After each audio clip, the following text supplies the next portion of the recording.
روقتي شقتك بقى وخلصتي، ولعي عيون البوتاجاز كده بتاع 5 دقايق، يعني 10 دقايق او 5 دقايق على حسب ما تحبي، وخلاص.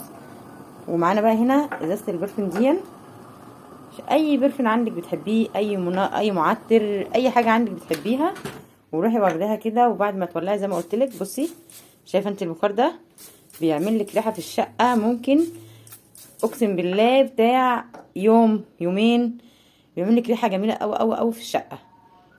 فبجد بجد جربي الطريقه دي، هتعجبك جدا جدا، وهتلاقي كده ريحه الشقه معطره كده. واي نوع برفيوم بتحبيه، اي نوع معطر بتحبيه، هيخليلك الريحه رهيبه. واللي هيخش شقتك هيقولك انت عامله ايه في الشقه، ان المعطر او البرفيوم اللي انت حطاه ريحته باينه كده وما بتروحش. جربوا الطريقه دي مش هتندموا، ما تكونوا لسه مروقين شقتكم او منظفين الشقه وبقوا قلبنا والكلام اللي انا عملته ده كله. وكده شقتك بقى هتبقى معطره ومنظفه وجميله جدا جدا. وكده خلاص خلصت بقى، والحمد لله بفضل الله كده